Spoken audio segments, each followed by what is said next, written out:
We've just taken a little look at one heartwarming story, but that's not all.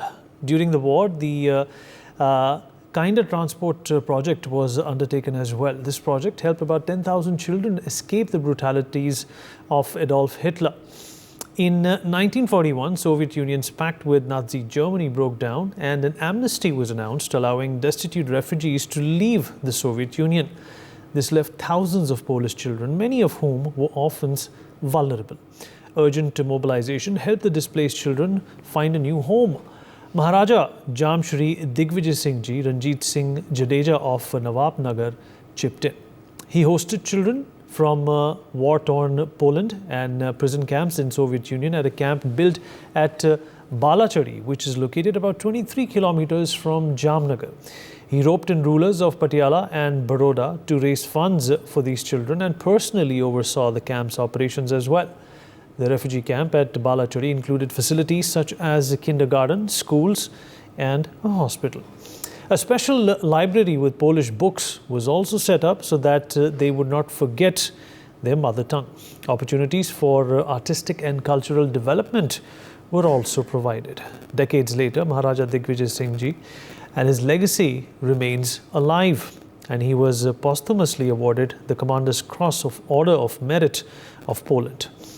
The Dobry Maharaja Memorial, located at the square of the Good Maharaja in Warsaw, is a mark of the deep respect and gratitude that the people and government of Poland have for the Jam Sahib of Nawabnagar. Prime Minister Modi's visit to this memorial highlights a special historical connection that exists between India and Poland, and one that continues to be nurtured and nourished. Joining us to talk more about this is Sumit Peer, political commentator. Dr. Vaseline Popovsky, Professor and Vice Dean of O.P. Jindal Global University, also joins us on this conversation. Sumit, obviously, India's magnanimity and India's outlook of humanity and the concept that me and you have discussed oftentimes on several broadcasts in the past, which comprises and basically nurtures the idea of Vasudev Kutumbakam, is not only a reality today, but it has been a reality 80 years ago, as much as it was 5,000 years ago. Vinny, thank you for having me on your show. It's a very important point what you have brought in. Look, this is a part of Hindu ethos, Hindu culture, and Hindu is the bedrock of our civilizations. We believe in this. This has been practiced by our ancestors. Even Prophet Muhammad's family got refuge in India. Let's not forget that. So it starts from a long thousands of maybe 100,000 years or whatever. Today, Prime Minister Modi is kind of resonating that thought. India is resonating that feeling when we are saying it's not the era of war, it's the era of peace. And India being an important geopolitical player and superpower in making, it was a bit of a vacuum there for the last 45 years. We have not been there. So Prime Minister Modi goes there, and these ties, what we are bringing to these achievements of our ancestors, 5,000 years back, 100 years back, 200 years back, which we would have generally forgotten. But now when Prime Minister Modi goes there, they get again rejuvenated. Now, if you look at the diaspora, 2,500 diaspora, still we have 5,000 students there, a $5 billion of trade going at 30-40%. And if you look at the strategic location of Poland is becoming a very important, access point in that whole region, what is happening around. And now we reaching out to them is what ideally India should be doing, because for any such events which are happening in the world, if you're the fifth largest economy, going to become the number third, if you're the number one populous country in the world, if you have a demographic dividend for next 70 years, and in next 20-30 years, you're going to be around $30+ trillion economy. So it is time to have your stake in all these developments happening, be involved in the major geopolitical developments, be involved, let's say Ukraine-Russian conflict, and try to chip in your part, not to increase the conflict, not to send weapons, not to fuel the flames, but to talk about sanity, talk about how we can do development, how we can bring peace. That is what the Prime Minister Modi is doing.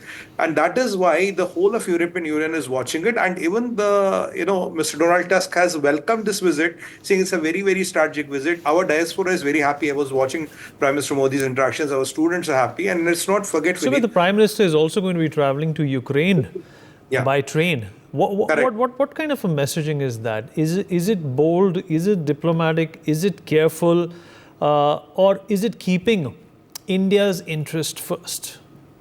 I think Prime Minister Modi's travel to Ukraine is important because you see, Vineet, when you are reaching that place in stature, you cannot run away or wish away the global events.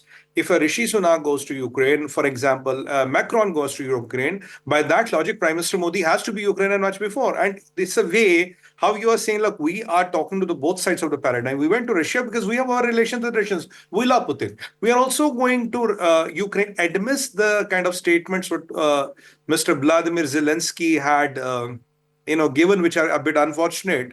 But again, going there and traveling by train, we need, I believe, because if you look, there's a war-torn country. There's a lot of things which are going in the skies of Ukraine and the surrounding. So from Poland to Ukraine by train is a safer option, I believe, because trains are considered more safe in war zones as compared to the planes flying. It must be due to a security concern or an advisory or a suggestion that it's better to travel by train. Usually, even other dignitaries and Sumit, let's not forget that there is a very serious immigration crisis that is brewing in Western Europe at this point in time. And if you look at Central and Eastern Europe, their immigration policies are quite apart from what we have seen in Portugal, Germany, UK, as well as some of the Western countries. Does that also have to do with the ecosystem that the Prime Minister is trying to, in fact, leverage at this point in time, send a message there as well?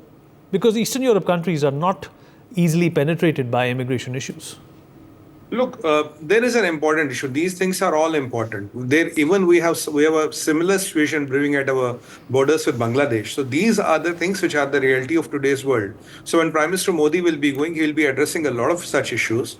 The most important issues, like if we look at food, fertilizer, and fuel, it is very important that we have Russian-Ukraine war stop or halt or come to a ceasefire because we have a new war brewing. It's a matter of time, which is in Gulf. So then we have issues in the South China Sea. The challenge is how many wars can the world and the world economy handle? Because ultimately, if wars keep on accelerating, people will go hungry. Your food, fuel, and fertilizers, if they start getting impacted, and let's not forget, Ukraine was the food basket of the world. I mean, 40% of the wheat used to come from Russia and Ukraine, which is not coming, which India is fulfilling. But eventually, with new theater of commands opening up, I really am not using the proper word with this, there's an imminent problem between Iran, America, and Israel going to happen. There's somewhere down the line, there's a show off going to happen in the South China Sea. So when with these things happening, it's important that some world leaders talk sanity like Prime Minister Modi. They're telling, okay, let's stop a few things. Let's at least halt a few things which are unnecessary because this war is completely unnecessary and it's not going to take anywhere. And the people who have suffered most is the Ukrainians. And now the world cannot say we are inclined to Russia. No, if we are inclined to Russia, Russia is our friend. We love Putin. We also went there, amidst the comments which Vladimir Zelensky had against the Prime Minister Modi, which were unfortunate. But still, the Dharma says, the principle of Indian logic says we should go and do our best. We should do our karma. Rest is God's wish. Absolutely, Sumit. For more such videos, subscribe to the NewsX YouTube channel, hit the bell icon.